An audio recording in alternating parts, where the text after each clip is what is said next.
Divine True Spirit discussions. Discussions with people who have lived on earth and who have now passed into the spirit world. Jesus and Mary present Sarah, a wealthy French woman who shares her experience of facing truth after passing and experience of discovering divine truth. The session was recorded on the 14th of January 2016 in Wilkesdale, Queensland, Australia. Okay, so Sarah. Hi. Pleased to meet you. Thank you for having me. Yeah, my pleasure. Yeah.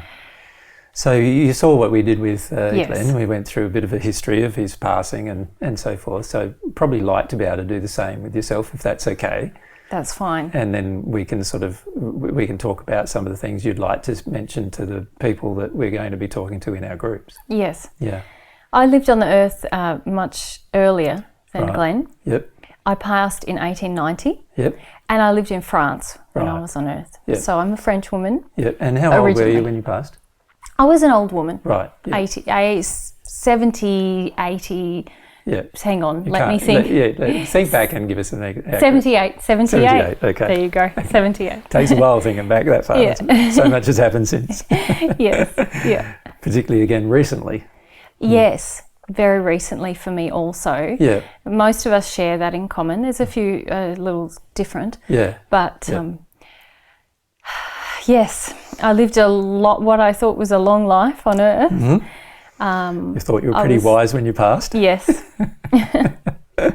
Quite full of myself, in Yeah. fact. Mm-hmm. And it's taken me a great many years to learn even the most basic lessons of humility, really. Yeah. Perhaps you'd like to sort of explain so you died basically of old age, the complications from old age. An illness of old age. Yeah. I was quite a wealthy woman. Yeah. And I had a number of husbands when I was on Which would have been pretty rare back in those days. Yes, although I'm French, and so So of course it's a bit more tolerated there. Well, I should say I had two husbands. Yes. And I had a number of lovers also. Yeah. I had children with my first husband. Yeah. I had 3 children, 2 girls and a boy. Yeah. And then my first husband died, in fact. Right. And then I spent a number of years feeling quite independent. Yes, because you had some wealth. Yes. And did the wealth come from your own family or your husband's? A combination. Combination. A combination. But largely I was left with his wealth when he died. Yeah. And I enjoyed a very varied life, what I called a very cultured life. I had many luxuries, really. Yeah. And I very much enjoyed not having a husband after he passed. Of course. Because I felt I had the freedom of being a married woman without actually having to put up with a husband. Yeah, put up with a husband bossing you around all the time. Yes, yes. When I was in my 50s, I actually married again for a brief time. And what caused you to do that? Well... You obviously believed yourself to be in love again. Well, no, not really, if I'm honest. So why did you do that? I was using him, really. Right. There was a brief infatuation, but really I wanted to... there were some issues with my wealth that I wanted him to alleviate. Right. And also I quite enjoyed the status that he held in society, and I wanted to have the benefit of that, really. Yeah. We remained married until I passed, but we lived very separate lives. Yes. We didn't spend very much time together. So you had your own lovers and I had my own properties, dealings. and it was quite separate from him. Yeah. So he didn't take over your properties as many men would have done during that time? No, I mean, perhaps on the surface, but really I was very much quite a dominant personality, if I could say that. Very strong-willed. I think my own mother said that about me, but I was... Strong-willed is not a bad thing, is it? No, but it just depends how you exercise it in one direction. I realise now that there was quite a lot of anger, arrogance, quite a lot of demand in me. So you're very similar in a lot of ways to the women that come along to many of our groups, actually.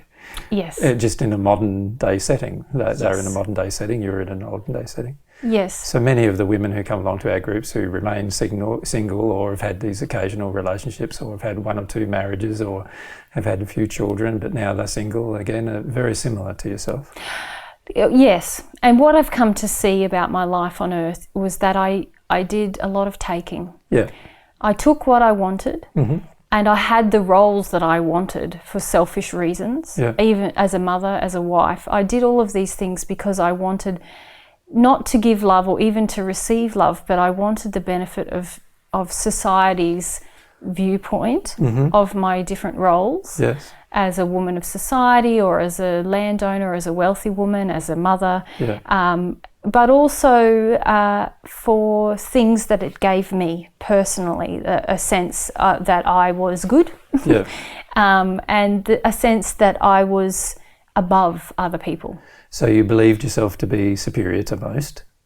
Yes, I wouldn't have probably acknowledged that. At the time? No, but that is what I see now. Yep, and you also felt yourself to be a pretty good person. I did. In terms of did you grow up with a religion?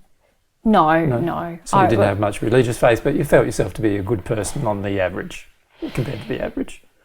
Well, I just didn't think much about my goodness. I didn't really care. Yeah. I didn't think myself bad. Yeah. I felt righteous. Is probably a better way of saying it. Good word. I felt righteous in my actions. And in fact, when I didn't get these things that I wanted to take from the people around me, I was very righteous in my anger also. Right. I was very... felt justified to harm them in some way? Yes, and I could be very vicious, both with my tongue and with my actions. I was quite punitive on my children as they grew into adults because they wouldn't give me the adoration really that I wanted from them. I called it respect, but really it was adoration. Yeah. And one of my daughters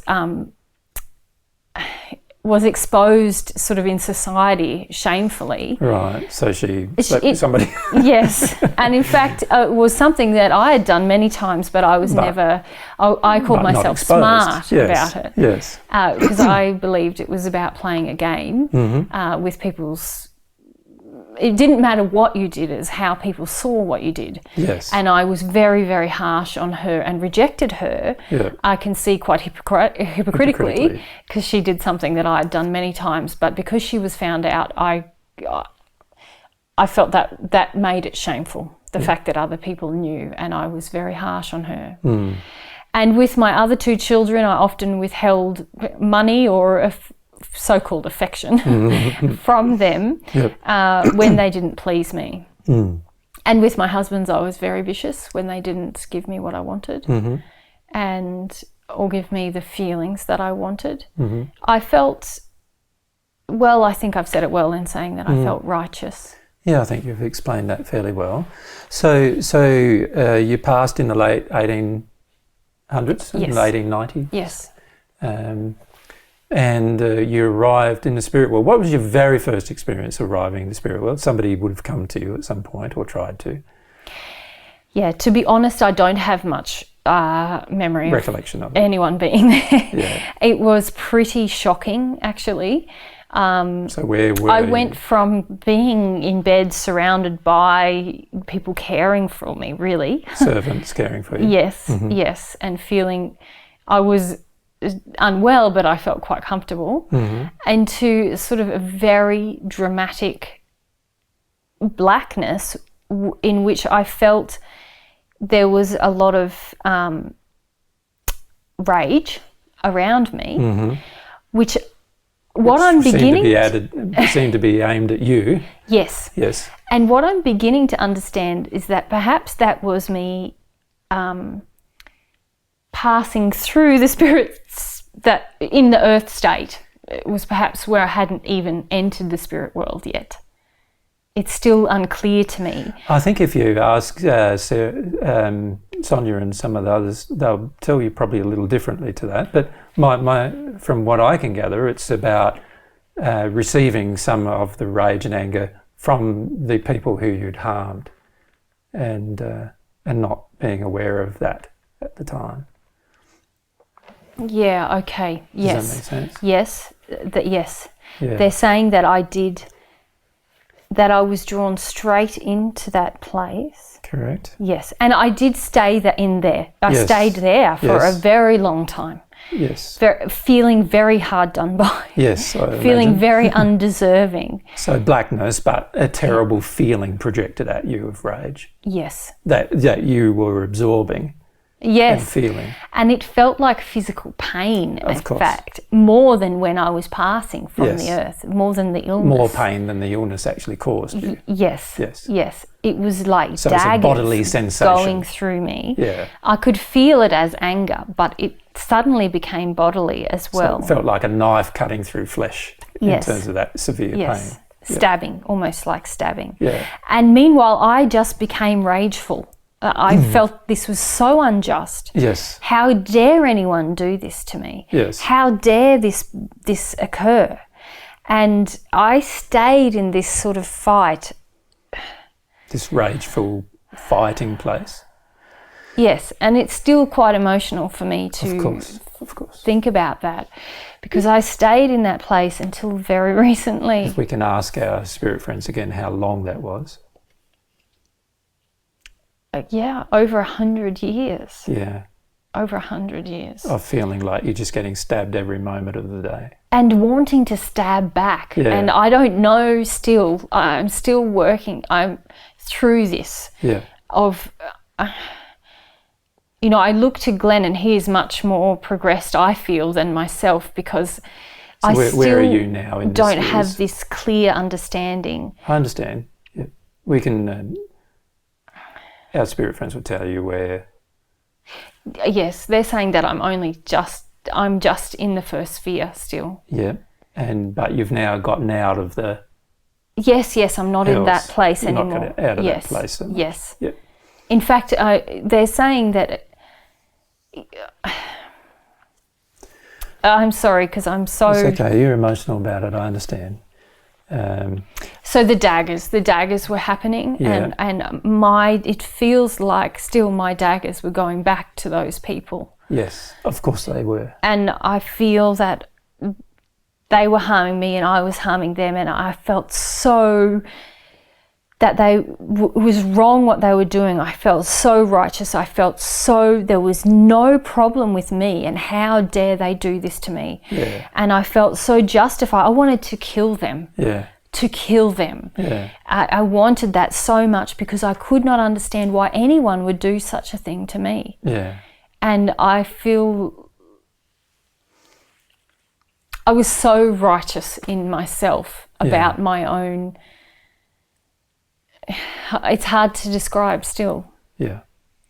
And I stayed like that for so long, and they said how long? 100 years. Yeah. Which is for most people on earth, that they can't imagine that, right? And yes, I could never have imagined something like that. So how recently did something change for you? A year ago. A year ago is what time? Yep. Yep. And I got exhausted. Yeah, with your rage. Yeah. Yeah. And I was in so much pain, and I felt I couldn't keep going. Yeah. And that's when you started to... Well, I just stopped fighting the other people as much. Yeah. And for some reason, I also started to feel less pain from what... Well, that's because you stopped fighting, you see. Yes, yes. And I still coming to understand everything that happened. Yeah.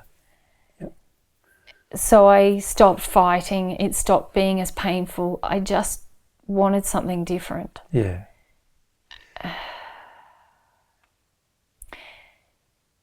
And since then, I went into an alone place then. Yes. I stayed alone for some time. Mm-hmm. And I can't even say yet that eventually I began to question my righteousness. Yeah. Eventually. And that is when the glimmer of light appeared. It literally seemed like I was in total blackness, Yeah. and there was a glimmer of light, Yeah. and I just moved towards it. Yeah.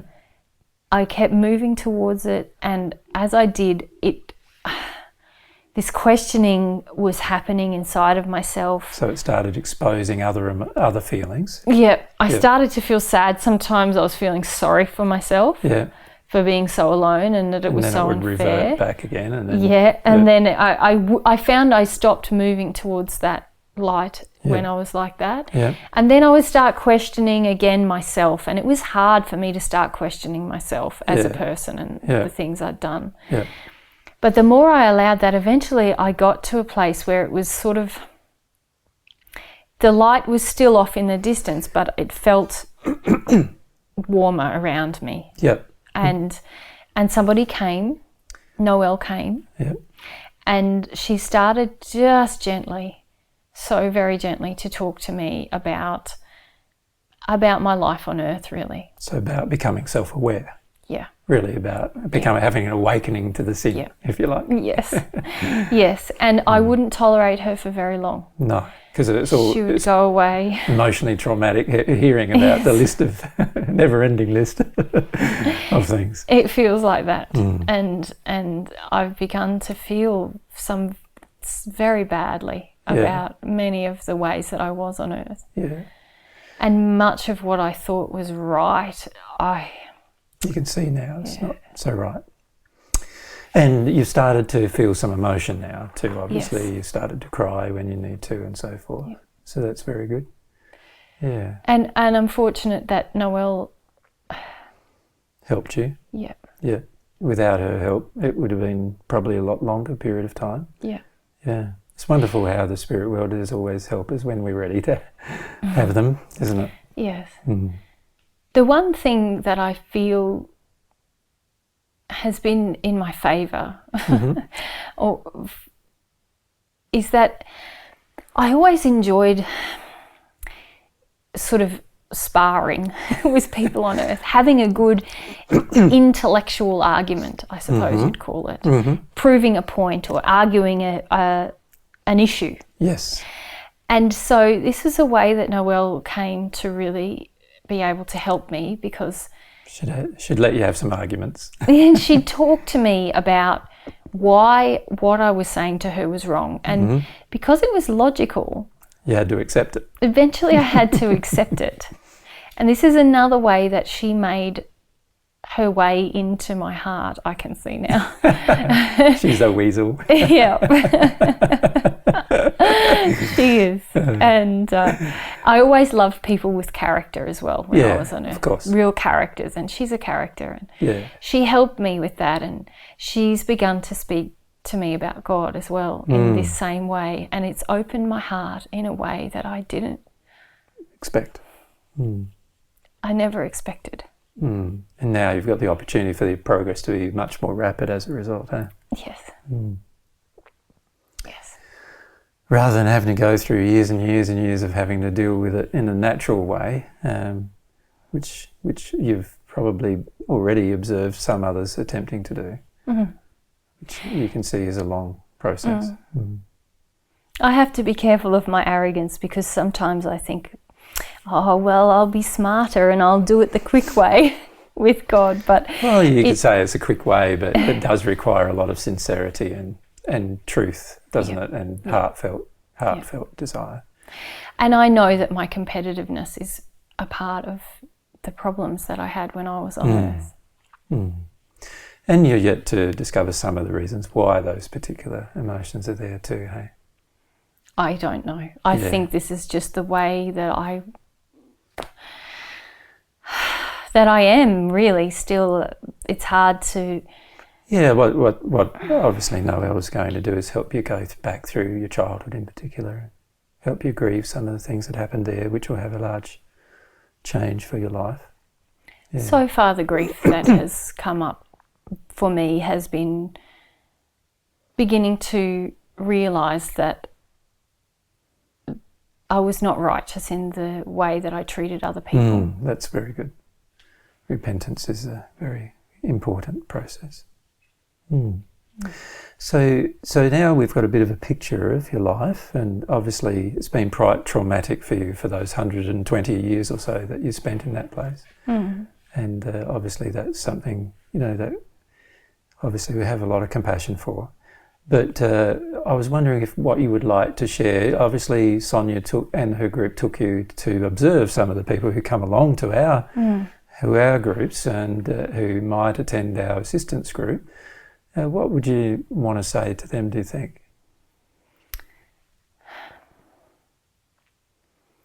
Well, I see a lot of you who are as full of yourselves as I was of myself when I was on earth. Yeah. Many women who share the same attitudes that have created so much pain for myself and for my children and my husbands and really everyone that I knew socially in France.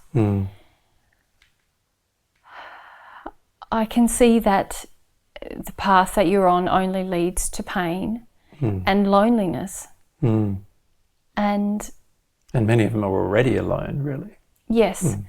And I can see that I was so lonely as well, but I covered it over with rage, and I was terrible to my servants, and I was terrible to the people to my children, to everyone in my life, and I really made them stay near me through fear and humiliation by the end. And so I feel concerned for so many who we've been taken to visit who are following this same path without any. They would look to my life and to my sharing of my life and think it has nothing in common with theirs. But that's how I would have looked at my own life as well. And it's only on passing where I reaped the terrible consequences of that life that for so long that even made me start to begin to question my own sense that I was right about everything. And, I see that many women today on earth have a lot more power to make choices, which I think is good. They're not in need of a husband. But the sad thing that I observe is that they live with just as much rage as I had, and they do not see how harsh they are upon everyone, how much they demand from people around them rather than give to them.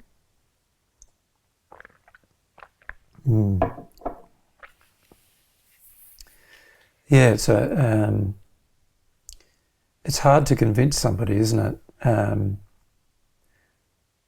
to examine themselves in the light of what you're saying when they themselves already believe that they're not the same as what you are.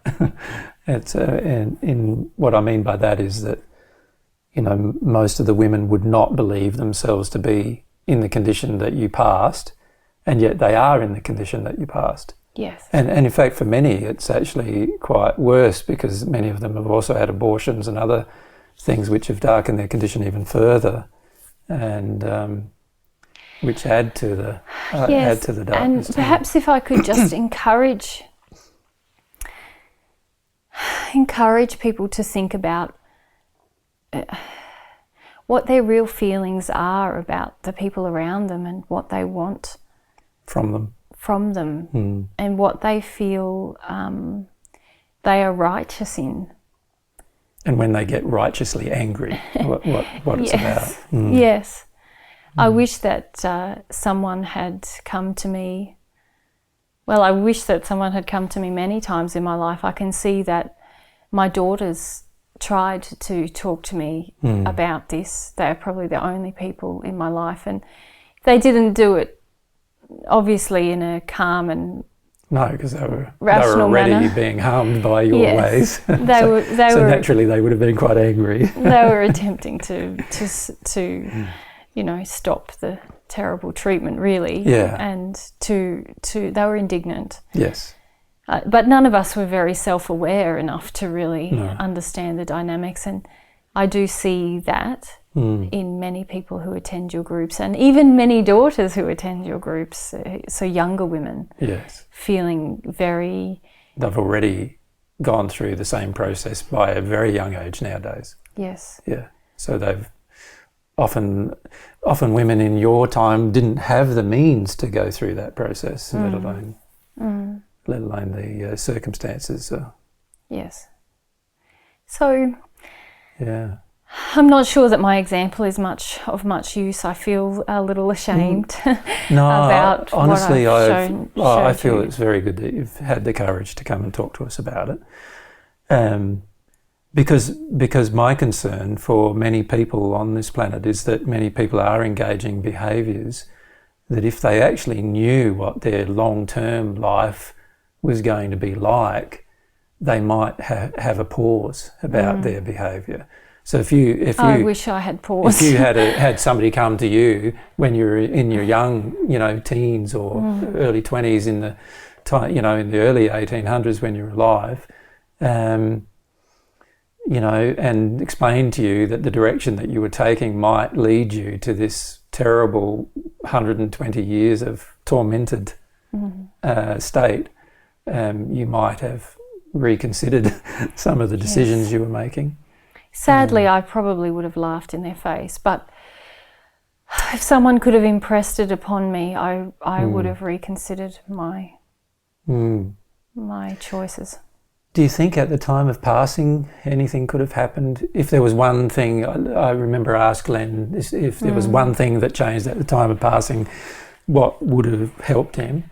Is there anything that you can think of that would have helped you at the time of passing to not have to experience 120 years of torture, basically?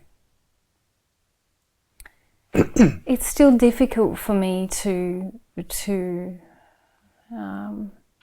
understand. It's so. It was such a very strong, and as I said earlier, I was even confused and still almost confused about, could this be the afterlife? How could this be the next place I went to? And I didn't even want to sort of acknowledge it as more than a dream for a long time, of something not real. Just like a horrific dream. Like a nightmare. Bad nightmare. Yes. And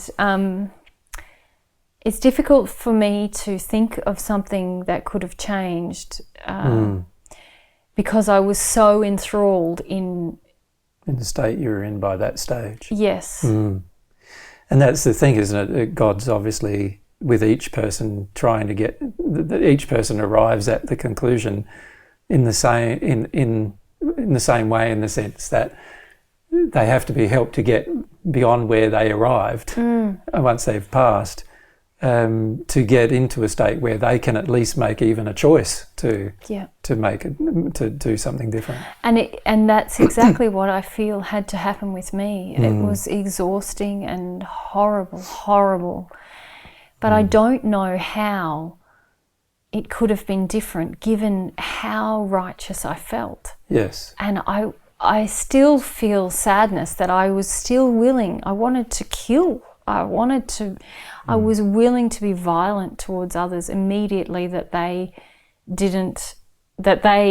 were angry with me, and I did that for so many years. And you sort of think of it as after you've passed, but if you actually reflect, you can see that you actually had those violent tendencies before you passed. Yes, no, I can see that. And it was only society's viewpoint of you that prevented you from taking those actions. And I was so vicious with the people around me. It was abuse, and the feelings of daggers, I suppose, came out of me all the time. So there was this feeling in you that it was okay to send those feelings towards them, because it was justified and righteous. You were right and they were wrong.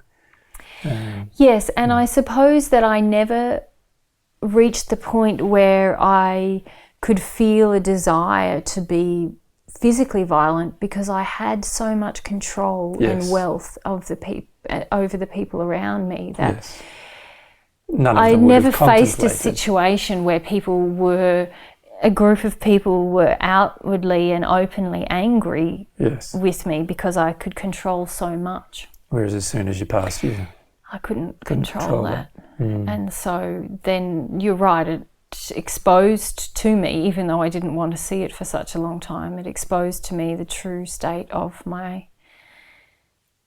myself. So I wish I could say more to help the women such as I see who are so much like how I was. And well, one question I'd like to ask you is what you've had to do after Noelle has come to you. What have you had to do since? So what you've engaged is this argumentative banter initially, and then obviously you were convinced with some logic. So logic has had to, you've had to allow logic to enter you, haven't you? Yes, and I should say that the argumentativeness was nowhere near as harsh as when I was on sort Earth. of picture it was it as more banter, yes, we could call it. Or, conversational free-for-all, shall we call it? Yes. Which is actually very good for you. Yes. Yes, because it helps you be presented with new ideas that you haven't contemplated before. It felt very therapeutic for me to actually, and I had spent so long in a non-thinking state, really, in a just a frenzy, and I felt so depleted, and she has been so caring with me. It was possible for me then. It felt like a soothing thing almost to engage with someone, and I suppose I had become ready for new ideas by then. I've had to reconsider, I've had to let myself be challenged about everything that I thought was right about myself. I've had to listen when she's presented to me that perhaps I was not right, and listen to the logic of what she said. And then I've had to feel that it's somehow reached my heart more. And you had to take time to feel that too. Yes, and she would leave me sometimes just after a few words back and forth, because I could feel that I needed so much to consider. It was like undoing a whole life of believing I was right and having to go back and consider maybe what I think is right It's just wrong. It's just wrong. It's just wrong. It's not even half right. It's just wrong. Or it's just not my personal opinion. It's just wrong.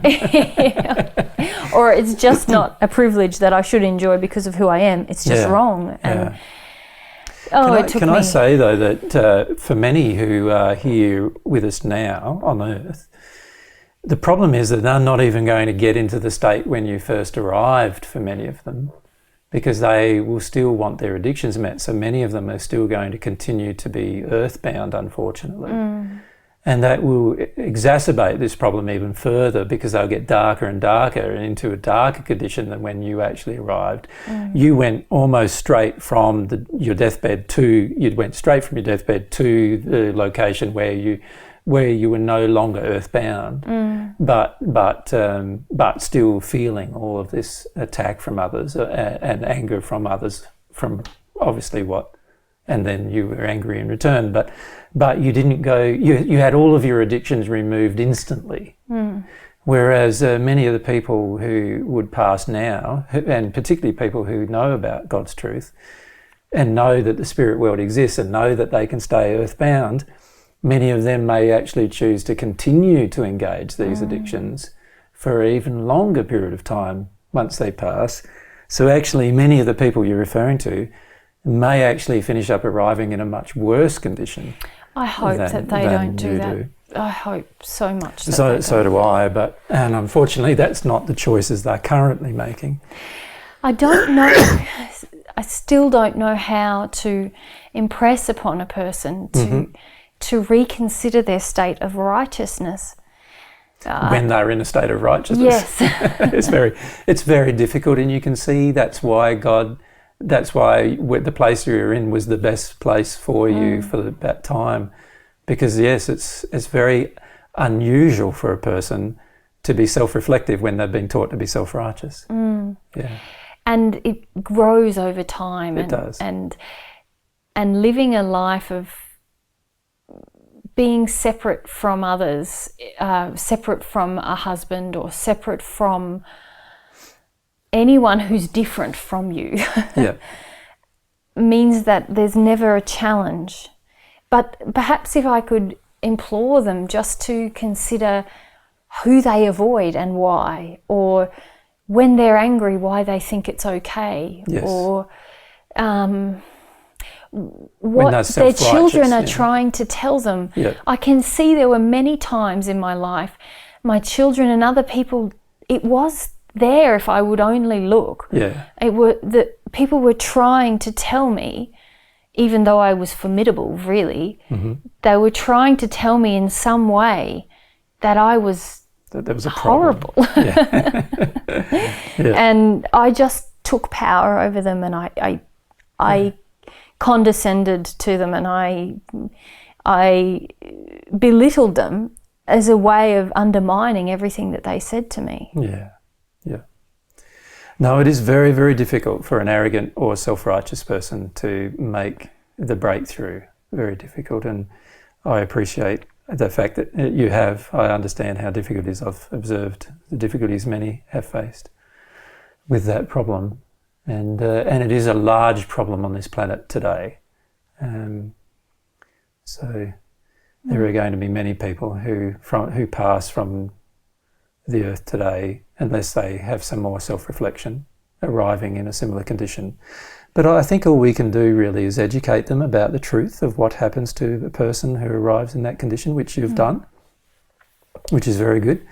And also to implore them to have a bit more self-analysis and self-reflection, and to also, like you said, observe their anger and their other emotions as they express them, to see that they're actually unloving emotions and therefore need to be addressed and much more honestly and sincerely. Well, I hope that it might be of some help sharing my story. Yeah, I think it will be, certainly, and it's very good that you had the courage to talk to us about it. And I know dragging up your history is difficult at times, and so I appreciate the fact that you allowed me to do that. I know that partly it's important for me to speak about the ways that I've harmed others, and it will certainly help with the repentance, and as you know, that's the key now to work through. If you want to progress rapidly, that's the key. And in fact, that's the same lesson that many of these ladies on earth that we're talking about are also going to need to learn, that repentance is the key to their progression too.